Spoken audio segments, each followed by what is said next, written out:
Oi pessoal, tudo bem? Estamos de volta com nossos vídeos aqui da parte de meteorologia, né, trazendo mais um vídeo, né, referente ao aplicativo Vernier Caliper. E aí nesse caso, o elemento que a gente está simulando hoje é um micrômetro com relógio, né, relógio de comparação.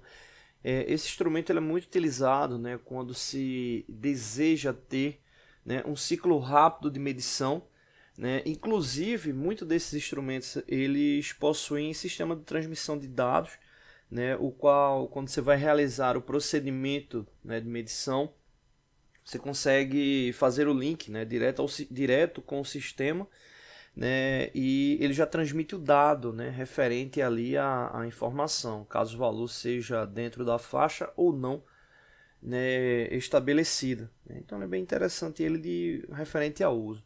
Nesse caso aqui é um analógico, né, e como é que funciona o sistema dele? Você pode observar que a estrutura mecânica dele, né, funcionamento é muito parecida com o de um micrômetro normal, né, na verdade é a mesma base, né, essa relação aqui ele está trazendo uma característica de micrômetro com aproximação de 1 milésimo de milímetro. E a característica de abertura dele é normal, né? Não tem nenhuma diferença do micrômetro comum, né? O que ele traz de diferente está aqui, que é esse relógio de comparação. Como é que funciona? Qual é a lógica de uso dele? Você deve calibrar a medida, né, que você está colocando como referência, né, setar essa medida no instrumento e com essa medida setada, né, você vai colocar no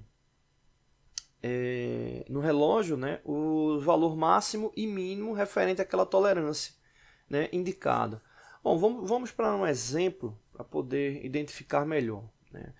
Aqui no simulador, né, ele traz a indicação aqui indicando para fixar essa medida, né. Obviamente, se você clicar nessa setinha aqui, ele vai trocando os exemplos. Então aqui ele coloca a informação, né, para uma peça padrão, né, uma peça padrão com 15 milímetros, 838 milésimos de milímetro. Beleza. Então quando você clica aqui no OK, ele vai abrir o instrumento, né? Então ele abre o instrumento de acordo com essa medida, né, que seria a medida ali do padrão, 15,838. Beleza. Então aqui ele mostra essa indicação aí da abertura, né? Se a gente for fazer a leitura normal de milímetro, vai identificar que ele está com 15,838, né? Vamos dar uma olhadinha aqui, né? Aqui eu estou com zoom, a resolução não ficou tão legal, mas dá para perceber, né? Tem aqui a linha vertical, né, de limite do tambor em relação à bainha, né? Então você dá para observar que ela ultrapassou aqui o 15,5, né? Esse tracinho aqui de baixo representa 5 décimos, né? Então ele passou aqui o 15, passou o 15,5, né? Referente à parte centesimal 31, 32, 33, né? Então aqui a gente já teria 15,5 mais 0,33, né? O que daria 15,83. E está faltando só a parte milesimal que ele está colocando aqui embaixo, né? Deixa eu separado aqui do instrumento, né? Na verdade isso fica na própria bainha do instrumento, mas aqui está separado. E aqui ele está indicando que está coincidindo 8 milésimos, né? Então você teria 15,83, 15 milímetros e 83 centésimos mais 8 milésimos, né? Que vai dar exatamente 15,838. Beleza, então essa é a parte de leitura do micrômetro normal, né? No caso o micrômetro aí com uma escala milesimal.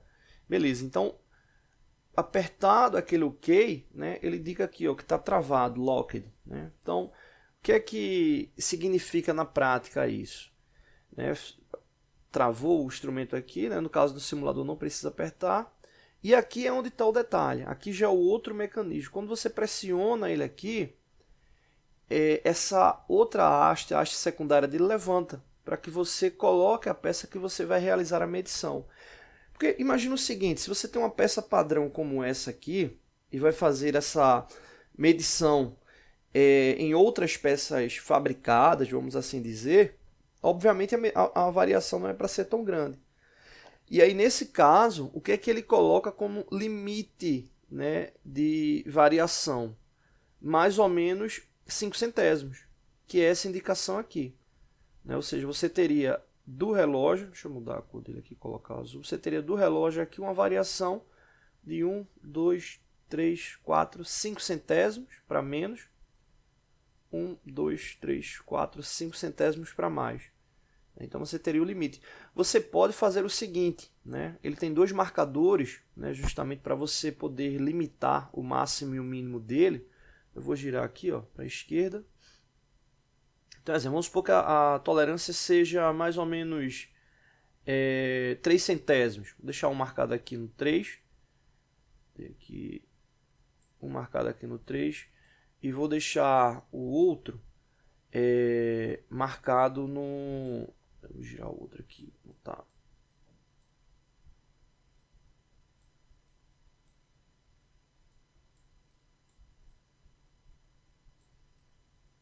Aqui. Deixar o outro no 3 também. Tá aqui no 3. E aqui.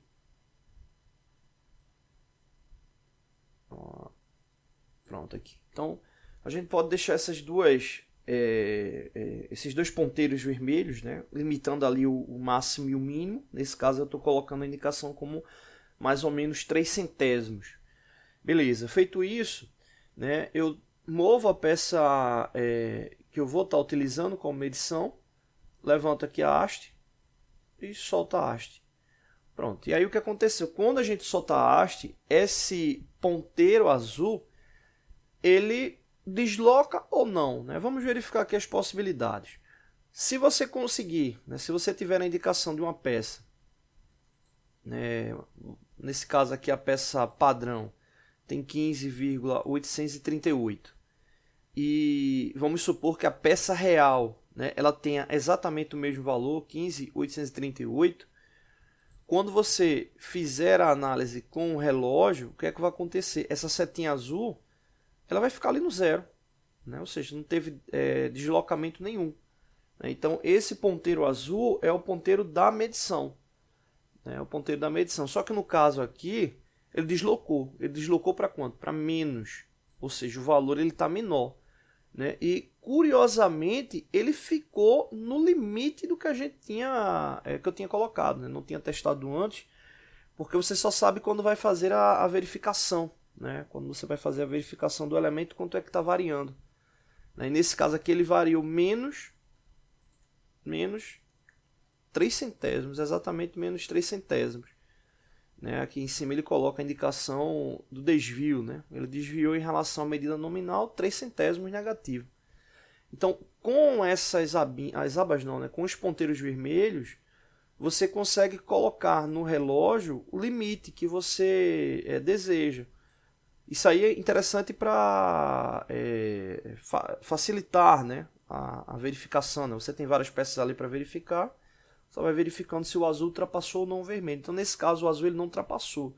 Então, significa que a peça está dentro da tolerância. Né? Nesse caso aqui, ela está no limite da tolerância. Agora, se por acaso, exemplo, o azul ele tivesse desviado para aqui, desviado mais 4 centésimos, opa, ele ficaria fora daquele campo ali vermelho que a gente determinou, né? Ou seja, qualquer faixa que esse ponteiro azul ele viesse a ficar dentro, né? Ou melhor, qualquer ponto que o ponteiro azul viesse a ficar dentro dessa faixa, ele estaria correto.